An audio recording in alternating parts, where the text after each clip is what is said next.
And welcome to week 5 of our personality theories, the theories of personality. We are gradually diving in there into huge work. I hope you're ready for it. Now, this week we are going to be reading chapter 5 of our text for this class, and our focus will be on some scholars and their opinion about trait theory of personality. We'll be looking at Allport. We're going to be looking at Cattell. We're going to be looking at the Eysenck. We're going to be looking at Big Five, the Big Five. The learning outcome here is for you to distinguish major trait perspectives and their measurement implication. Now, the assignment here is the critique of trait measurement. Trait measurement. That is the assignment here. Now, let's go straight to the introduction to trait theory. Trait theory argues that personality consists of stable, enduring characteristics that influence behavior across time and situation. Okay, trait theory, I'm saying it again now. Trait theory is of the opinion that personality of anyone consists of stable, enduring characteristics that influence behavior across time and situations, unlike psychoanalytic or humanistic theories. Okay, trait theorists focus on 1, description rather than deep explanation. 2, measurement rather than interpretation. 3, statistical structure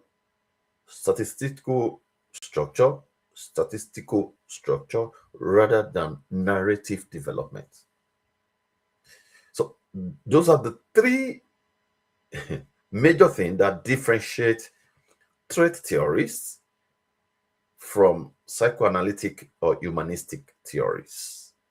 1, description rather than deep explanation. 2, measurement rather than interpretation. 3, statistical structure rather than narrative development. Now, core assumption of trait theory is that personality can be quantified,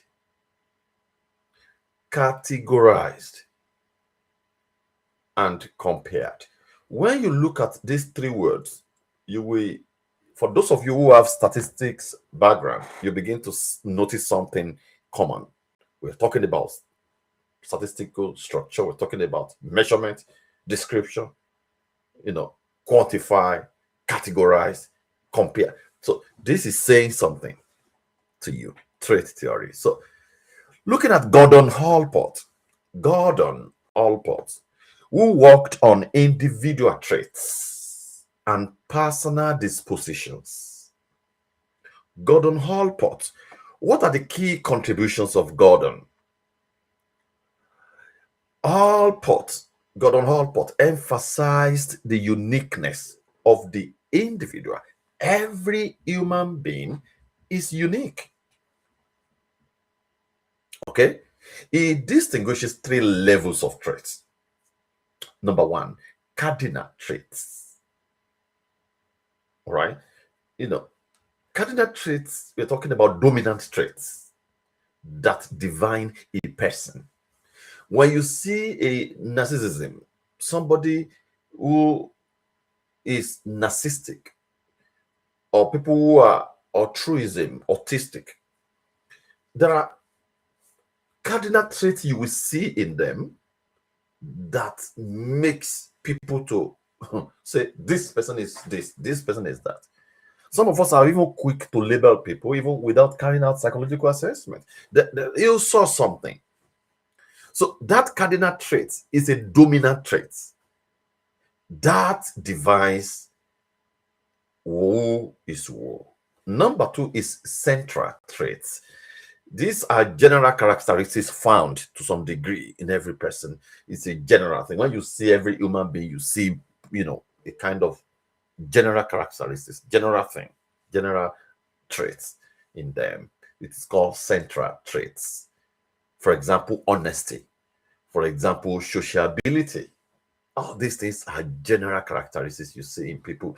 And number three is secondary traits.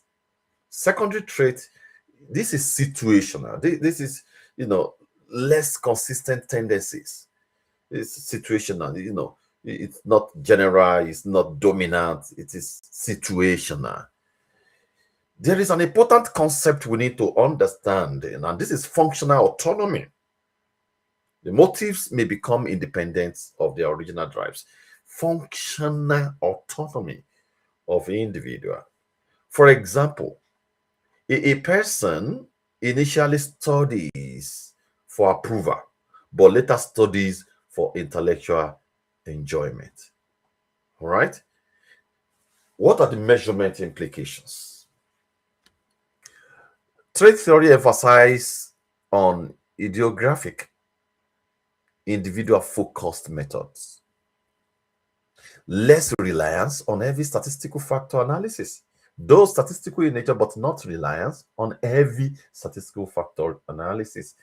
And three, cautious about reducing personality to number. All right. So can you say now we don't want to reduce people to score the other time? Now we don't want to reduce people to number here now. This is very, very important. Let's look at another person, Raymond Cattell.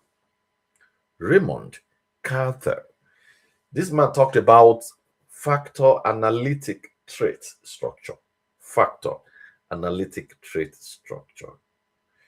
According to Raymond Cattell, his major contribution was based on scientific measurement of traits. You need to take note of that. Scientific measurement of traits. Cattell used factor analysis to reduce thousands of descriptive adjectives into measurable personality dimensions. It made life easier.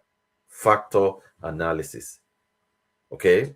To reduce thousands of descriptive adjectives into measurable personality dimensions. So he proposed 1, 16 source traits measured by the 16 PF.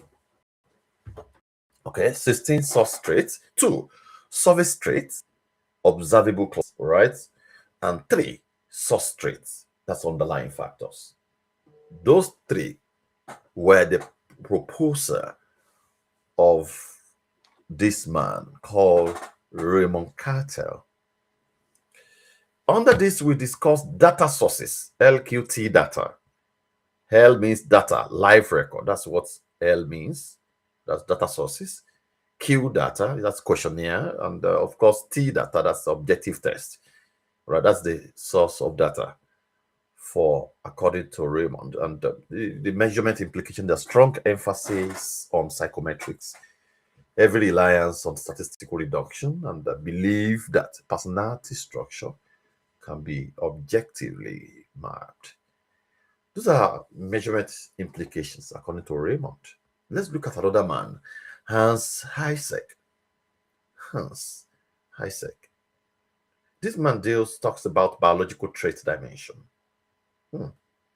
According to Hans Eysenck, major dimensions are divided into 3. He calls it Penn model. That's what he call it. Penn, P-E-N model. Penn model. That's the acronym he gives to the major dimensions of biological trait dimension. Penn. P means psychoticism. Psychoticism. 2. E means extraversion. And 3, the third one means neuroticism, which is N, pain. So don't forget, when we're talking about Raymond, the first thing that comes to your mind is, Eysenck, I beg your pardon, Hans. We're talking about Hans, what comes to mind is pain. Pain model. And we're talking about pair model. P is psychoticism and the extraversion, neuroticism. So according to Eysenck, he argued that personality traits are biologically rooted. Are biologically rooted. Now, this one, he went biological. Now, example of that is this: extroverts have lower baseline cortical arousal. Who are the extroverts? Or to find out who are the introverts. There are different temperaments of people, right? We have extrovert, we have introvert, we have sanguine, we have choleric, we have phlegmatic, and we have melancholy, right? So they are classified into two: extrovert and introverts. To be introvertic in nature. But if you are extroverts, according to Hans, say you have lower baseline for cortical arousal, and the introverts have higher arousal level. Higher, if you are introverts, you have higher arousal levels.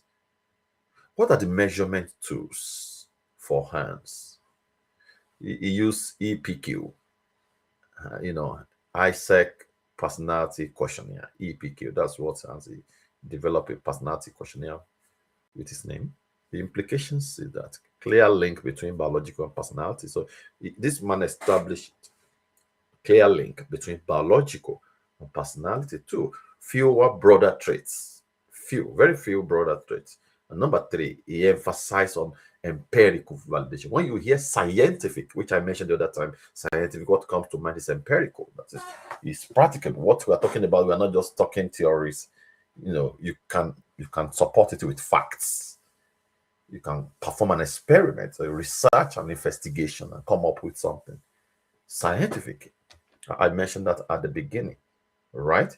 So this is very, very important. Let's look at another one, the Big Five model. I think I talked about this sometimes in one of the lectures. The Big Five model, five-factor model. This is developed through cumulative factor analysis research called Ocean model. Ocean model. Number one, where we break down the model: openness to experience. 2, conscientiousness. 3, extraversion, agreeableness. Number 4, neuroticism. This model, I think I've used it sometimes. It's got very good model. The strength of this model is that, replicable across cultures, statistically stable, and strong predictive validity. That is the strength of the Big Five. The measurement tool is that we use NEO, PIR, NEO PIR, PIR, and we use Big Five inventory, BFI. Those are the ones we use as measurement. Measurements. So the measurement implications. Trait theory depends heavily on self-report questionnaire. Self-report questionnaires. 2, statistical modeling. 3, reliability testing. And 4, validity analysis. Okay, those are 4 legs of trait theory: self-report questionnaires, statistical modeling, reliability testing, and validity analysis. Okay, some of the key psychometric issues here in trait theory is that social desirability bias. There's social desirability bias. There's cultural validity. There is test, retest, reliability, and construct validity. Right? Let's look at the strengths of the trait theory. What are the strengths of trait theory? Number one is empirically grounded. I've explained what that means. Predictive, the high predictive power, cross-cultural research base, and practical for assessment and organization use. So it's widely used. What are the criticisms of trait theory? Descriptive but not explanatory. Okay, it's only descriptive. It's difficult to explain it. underestimates situational influence. Underestimates situational influence, and it relies heavily on self-report, okay, which leaves space for measurement error and all others, and also risk of labeling and reductionism. Okay, those are the criticism around trait theory. Now, looking at theological and pastoral reflection, okay, trait differences are part of human diversity. The fact that we don't have the same trait is a sign of diversity of humanity. It's not a problem. Also, it reflects temperamental differences. It reveals temperamental differences. Also, should not be moralized. It should not be moralized. It should not be moralized. This is very important. Extraversion is not equal to superiority spiritually, or spiritual superiority is not equal. And neuroticism also is not equal to lack of faith. Okay, and conscientiousness is not equal to holiness. It's not equal to holiness. All right, so I'm going to be posting this week our main paper that you'll be writing on, which is going to be based majorly on what we are doing today or this week. And you'll be ready for it. All right, so you're going to be writing a critic assignment on this for me. All right, I will give you details about that very, very soon. If you have any question about this, please let me know. Okay, and I will answer them. All right. I hope you enjoy the rest of the week and take care. Bye.